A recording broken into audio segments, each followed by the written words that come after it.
Hi, everyone, and welcome back. If you happen to be new here, my name is Betsy Dwight, and I am a certified EFT tapping practitioner, and I have a background in psychotherapy. And today I will be guiding you through an EFT tapping practice to help you stay grounded during crisis work. So, I personally have spent a lot of time working with clients who are in crisis, and I know how easy it can be to get swept up into the urgency and the intensity and the pain of the moment. So, even though you are trained to stay calm and steady, your nervous system can still go into overdrive. And that's why I find this practice of tapping to be so important because it's a way to come back to yourself and to regulate and to stay grounded while still showing up for the people who need you in that moment. So, before we begin, make sure that you are in a quiet space where you can focus on yourself and your needs for just the next few minutes. So, as you know, crisis work can be unpredictable and at times overwhelming. And because you never quite know what's going to come through the door or how intense the emotions will be. And while your role is to help stabilize others, what really needs to happen as well is that you need to stabilize yourself in the process. Otherwise, you risk burning out or compassion fatigue or simply carrying and feeling and doing too much.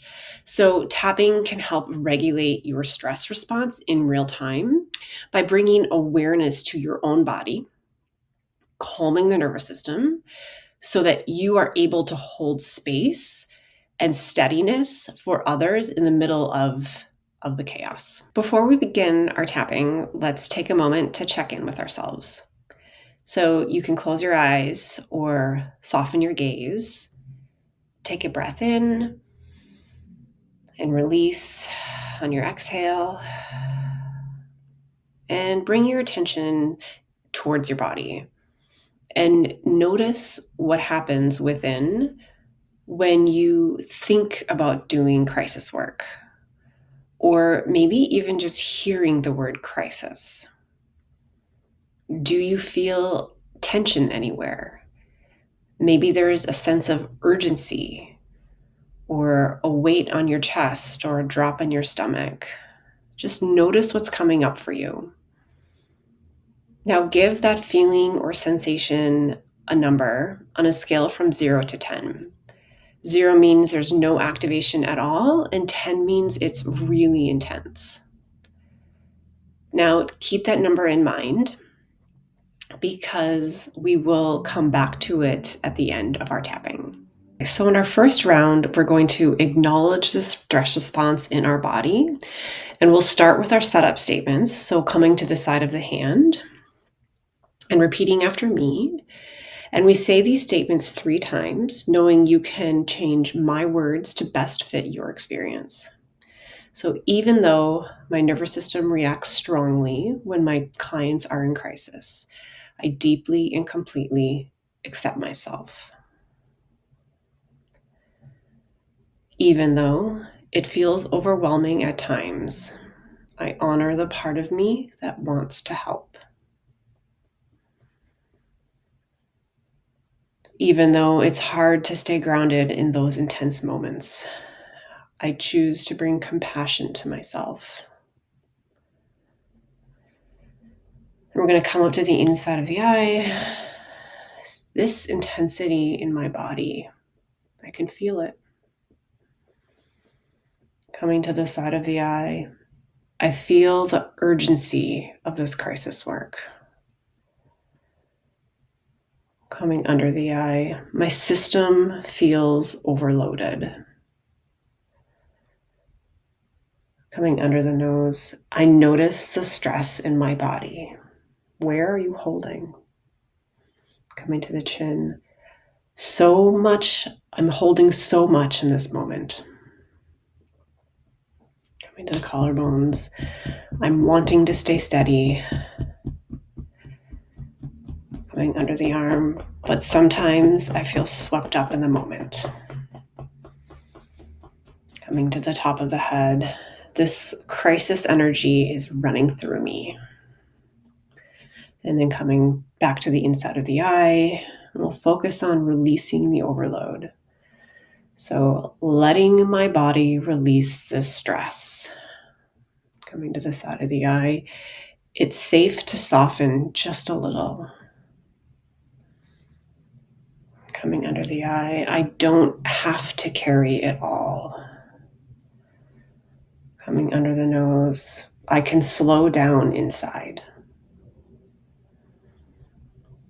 Coming to the chin, even when everything feels urgent. Coming to the collarbones, I release the pressure in my system. Coming under the arms, allowing myself to breathe. Coming to the top of the head, finding a calmer place within me. Okay, and we'll start our third round focusing on restoring grounded presence. At the eyebrow, I can stay steady in myself. Coming to the side of the eye, I can witness without absorbing. Coming under the eye, I can choose to respond without rushing. Coming under the nose, I find steadiness in my breath. Coming to the chin, I know my grounded presence is my greatest tool in this moment. Coming to the collarbone, grounded, clear, centered.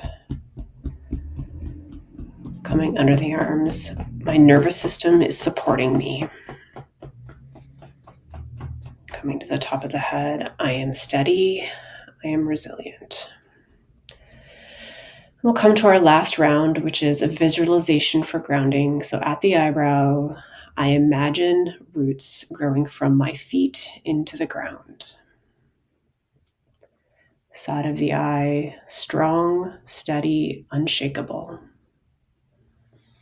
Under the eye, the crisis can move around me.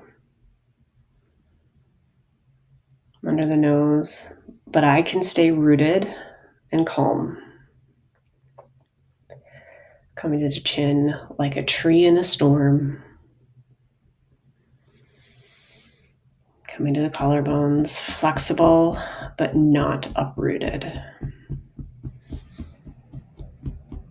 Coming under the arm, I am present, but not consumed.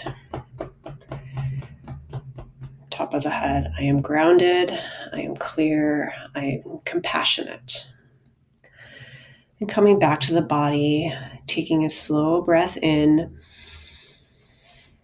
and a deep exhale.